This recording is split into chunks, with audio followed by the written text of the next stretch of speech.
Varicose veins కి సరైన చికిత్స కోసం సంప్రదించండి ఎవిస్ హాస్పిటల్. నమస్తే రమగారు.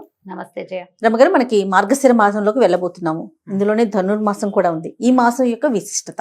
కార్తీకం వెళ్ళంగానే మార్గశిర శుద్ధ పాడ్యమితోటి మార్గశీర్షం మొదలవుతుంది. పురుషోత్తమ మాసంగా చెప్పబడుతుంది ఇది మార్గశిరం. భగవంతుడైన శ్రీకృష్ణుడు భగవద్గీతలో చెప్పాడు, మాసానం మార్గశీర్షోహం అని. నేను మార్గశీర్షాన్ని మాసాలలో అత్యద్భుతమైన మాసం, పురుషోత్తమ మాసం అని చెప్తారు. ఇది పురుషోత్తమ మాసంగా ఎందుకు చెప్పబడింది అని చెప్పుకోవాలి. మొదట దీంట్లో ఈ మొదటి రోజునే పోలిపాడ్యమితో పూజ చేసుకుంటాం మనం. అవును, పోలిపాడ్యం అంటే ఆ రోజున పోలాలు అమావాస్య, మన పోలమ్మ అనే అమ్మాయి స్వర్గారోహణ చెందటం, విష్ణు సాయుధ్యాన్ని పొందిన కథని చెప్తాం. తర్వాత ఒక వారం రోజులు, 6 రోజులు, 10 రోజులు కూడా గడిచాక 15-16 తారీఖుల్లో మనకి ధను సంక్రమణం చెందుతుంది. సాధారణంగా మనకి లెక్కలు, మన నెలలు ఎలా మారుతాయి? చంద్రకళలతోటి నెలలు మారుతాయి మనకి.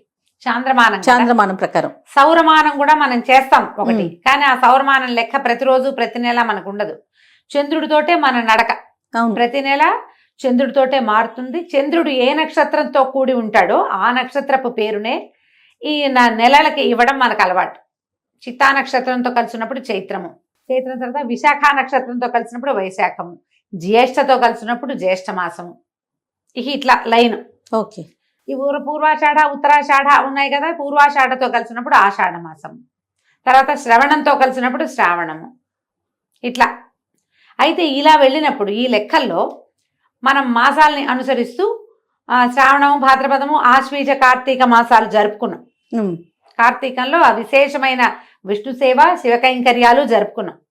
శివ ప్రీత్యర్థమే ఎన్నో దీపాలు పెట్టాం. అవును. ఇక్కడి నుంచి తీవ్రమైన చలి మొదలయ్యే కాలంలోకి వస్తున్నాం మనం.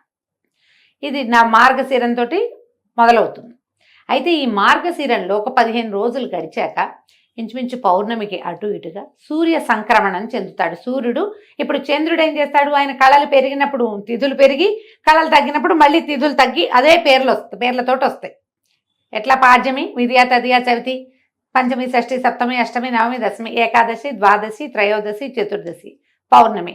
మళ్ళీ అక్కడి నుంచి పాడ్యమి, కృష్ణపాడ్యమి అనమాట. శుక్లమాస పక్షము, కృష్ణపక్షం. అయితే ఈ నడకలోనే సూర్యచంద్రులు, భూమి ముగ్గురు నడుస్తారు కదా. ఈ నడకలో సూర్యుడి నడక ఇంకొకటి ఉన్నది. సూర్యుడు ఎట్లా నడుస్తాడు? ఈయన చంద్రుడేమో తిథులు మారుతూ ఉంటాడు, ఈయనేమో ఇవి మారుతాడు. మనకి 12 రాసులు, 12 రాసులకి ఒక్కొక్క రాశి నుంచి ఒక్కొక్క దాంట్లోకి మారుతూ ఉంటాడు. ఈ సూర్యుడు మారే క్రమాన్ని సంక్రమణం అంటారు. సంక్రాంతి, రవి సంక్రాంతి అని చెప్తారు. ఇది నెల మధ్యలో వస్తుంది. పౌర్ణమికి అటు ఇటుగా డేట్ల ప్రకారం అయితే ఖచ్చితంగా 15-16 తారీఖుల్లో ఉంటుంది. 14, 15, 16 అంతే. ఈ 3 డేట్లలోనే పైకి కిందకి అవుతుంది, కానీ ఇంచుమించుగా 15వ తేదీలాగానే మనకు కనిపిస్తుంది. ఈ సంక్రమణం చెందేటప్పుడు కూడా మనకి సంక్రమణాలను బట్టే మనకి ధాన్యాలు విత్తనాలు పెట్టుకోవటము, ఆకుమడులు పేర్చుకోవటము, తర్వాత వాటిని కొట్టటము, ఇవన్నీ కూడా రవి సంక్రాంతులతోటి ఆ నియామకంలో నడుస్తూ ఉంటాయి. ఓకే. ఈ సంక్రమణం, ప్రతి సంక్రమణము చాలా విశేషమైంది. తులా సంక్రమణంలో ఉన్నప్పుడు కార్తీకం నడుస్తుంది, ఇది నడుస్తూ ఉంటుంది. ఇంకో సంక్రమణం కూడా అయ్యాక ఇప్పుడు ధను సంక్రమణం అంటారు దీన్ని. ధనురాశిలోకి మారతాడు సూర్యుడు. దాని తర్వాత ఏమిటి? దాని తర్వాత వచ్చే సంక్రమణము మకర సంక్రమణం. మనం సంక్రాంతి పండగ చేసుకుంటాం. ప్రతి సంక్రాంతి, ప్రతి రవి సంక్రాంతి కూడా పర్వదినమే. ఈ పర్వదినాల్లో ఏం చేస్తారు? అందరూ చెయ్యరు వాటిని, కానీ సంక్రాంతుల్లో పెద్దలకి మనం నీరు వదలటం అనేది, తర్పణాలు విడవటం అనేది ఒక పురాతనమైన పద్ధతి. ఇప్పుడు మనం ఏం చేస్తాము? ఏవో తద్దినాలని వాళ్ళ తిథి వచ్చిన రోజున, తర్వాత ఏమో సంక్రాంతి నాడు పెద్దలకు పెట్టుకుంటామని సంక్రాంతి నాడు పెడతారు. మహాలయ పక్షంలో పెడతారు. మహాలయ అమావాస్యకి తద్దినం పెడతారు లేదా తర్పణాలు విడుస్తారు, ఇంతే చేస్తారు. సంక్రమణాల్లో తర్పణం విడవటం అనేది ఒక విశేషమైన క్రియగా, పురాతనమైన పద్ధతిగా చెప్తారు. ఈ మొత్తం 12 సంక్రాంతుల్లో అత్యంత విశిష్టమైనది మకర సంక్రాంతి. ఎందుకంటే మనకు అప్పటికి సూర్యుడు నడక మార్చుకునే లక్షణం కూడా వస్తుంది అప్పటికి. ఓకే. దానికి ఒక సంక్రమణానికి ముందు జరిగేదే ఈ ధను సంక్రమణం, మార్గశిరంలో వస్తుంది. అంటే ఇప్పుడు చూడు, మకర సంక్రాంతి జరిగిన రోజున ఏం చెప్తాం మనం? ఉత్తరాయణ పుణ్యకాలం వస్తుంది. అవును. దేవతలు లేస్తారు, మెలకు వస్తుంది వాళ్ళకి. దేవతల మెలకువకి ఒక నెల రోజుల ముందంటే మన మెలకువకి ముందు ఏముంటుంది, తెల్లవారుజాము ఉంటుంది. అంతేగా, అంతేగా, మనకి ఉషోదయానికి ముందు ఉండేది తెల్లవారుజాము. తెల్లవారుజామే. అంతే. ఇప్పుడు కూడా ఈ మకర సంక్రమణం దేవతల తెల్లవారైతే తెల్లవారు యొక్క జామ్ ఏది, దాని ముందు భాగం ఈ ధను సంక్రమణం. అందుకని ధను సంక్రమణాన్ని కూడా చాలా విశేషంగా జరుపుకునే పద్ధతి తెలుగునాట బాగా కనపడుతుంది. సౌత్ ఇండియాలో అంతా కూడా చేస్తారు, కనపడుతుంది బాగా. మనం ఈ ధను సంక్రమణం చెందగానే ఏం చేస్తాము, అందరూ చేసేది వాకిళ్లలో పీట ముగ్గులు వేయటం మొదలు పెడతారు, గీతల ముగ్గులు వేస్తారు. అవును. ఈ గీతల ముగ్గులు ఇప్పుడు ధను సంక్రమణానికి మొదలుపెట్టి నెలగంటు పెట్టడం, నెలపట్టు పట్టడం అని చెప్తారు. ఈ నెలపట్టు నెలగంటులో ఇంచుమించు శూన్యం, ఏమి ముహూర్తాలు ఉండవు, పూజా విధానమే ఉంటుంది. అందరూ చేసే ప్రాకృతికమైన పూజ ఏంటంటే వాకిళ్ళు ఉడిచి ముగ్గేసుకోవడం, తెల్లవారుసామని ముగ్గేసేయటం. అందరి వాకిళ్లలోనూ పేడకళ్ళాపులు, ముగ్గులు. ఇది నియమంగా కనబడుతుంది. తెలుగునాట గొబ్బిళ్ళు కనిపిస్తాయి. అవును. ఆవు పేడతోటి గొబ్బిళ్ళు చేసి తల్లి గొబ్బెమ్మ, పిల్ల గొబ్బెమ్మ, చుట్టూ తైవి, కృష్ణుడు, గోపికలు, గొబ్బెమ్మ గోపెమ్మ, చూడు ఎంత దగ్గరగా ఉందో. తల్లి పిల్ల చేసి దాని మీద చక్కగా ముగ్గేసి పసుపు బొట్టు పెట్టి బంతి పువ్వులు కానీ గుమ్మడి పువ్వులు కానీ గుచ్చి పొద్దున్నే అలంకారం చేస్తాం వాకిలికి. విష్ణు సంచారం కోసం చేయబడేది ఇది. అయితే ఈ 30 రోజులు మనకి 30 days పడుతుంది. ఈ సంక్రమణం నుంచి మకర సంక్రమణం దాకా 29 లేదా 30 రోజులు పడతాయి. ఈ 30 రోజులు కూడా అద్భుతమైన విష్ణువారాధన జరిగే కాలం ఇది. ఈ 30 రోజుల్లో మనకి శ్రీరంగంలోను ప్రతి విష్ణువాలయంలోనూ తిరుప్పావై సేవను జరుపుతారు. ధనుస్సుని, ఈ ధను సంక్రమణం ధనుస్సు లేదా మార్గళి అంటారు. ఈ మార్గళి సేవాకాలం జరుపుతారు. మామూలుగా మనకి తెల్లవారుజామున సేవాకాలం జరిపే ఇంకా ఏ కాలము లేదు. కార్తీకంలో మనం ఏం చేసాం, మనమే స్నానం చేసి దీపం పెట్టుకుని పూజ మెల్లిగా చేసుకోవచ్చు, తెల్లవారుజామునే చేయాలన్న నియమం లేదు. కానీ ఇప్పుడు మాత్రం విష్ణు పూజ తెల్లవారుజామునే చేస్తారు. ఈ విష్ణు చిత్తుల యొక్క కుమార్తె అయిన గోదాదేవి పాడిన 30 పాసురాలని రోజుకొక పాసురాన్ని పాడుతూ రంగనాథ స్వామికి మేల్కొల్పులు చెప్తూ, విష్ణుమూర్తికి మేల్కొల్పులు చెప్తూ ఆయన్ని లేవదీసి సకలోపచారాలు చేసి పూజిస్తారు. ఇది సార్వజనీనంగా అందరూ చేసుకునేది కాదు. సార్వజనీనమైంది ఏంటంటే వాకిలి శుభ్రంగా ఉంచి ముగ్గులేయటమే.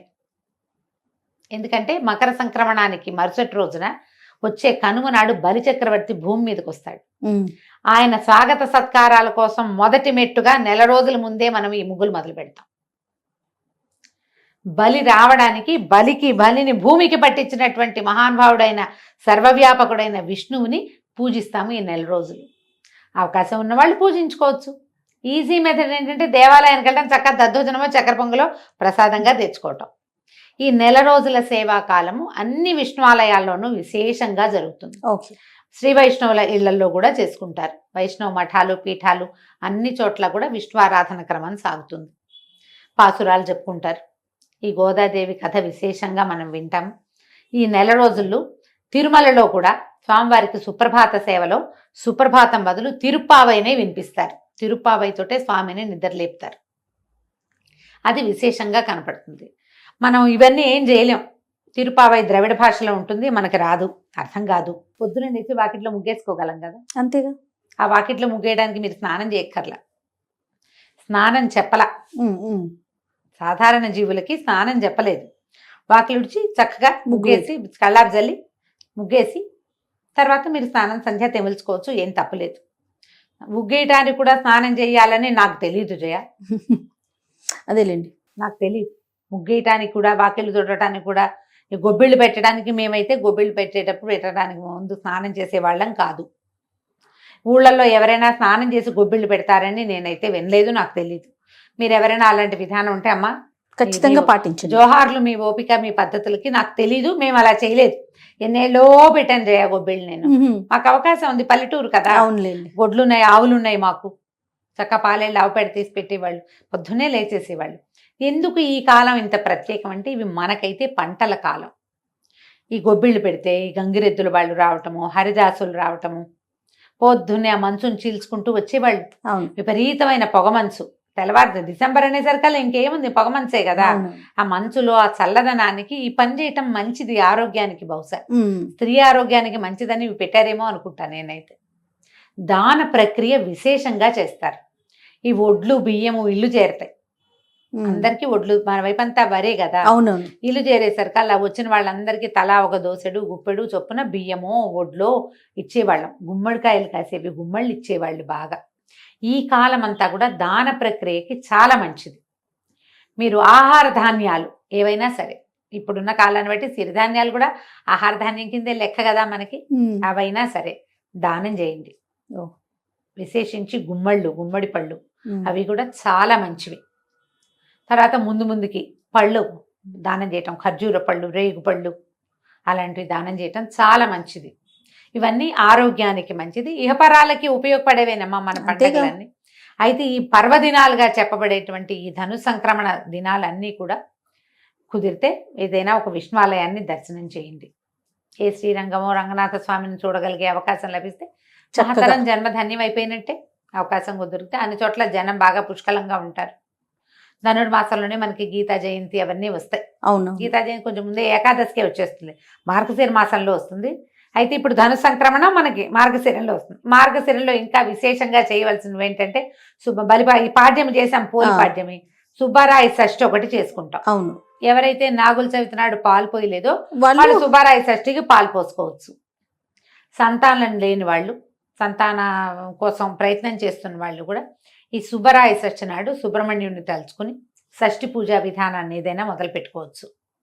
షష్ఠి నాడు ఎక్కడైనా మల్లి దేవసేన సమేత సుబ్రహ్మణ్యేశ్వర స్వామి ఉంటే వారిని దర్శనం చేసుకోండి. ఉమ్.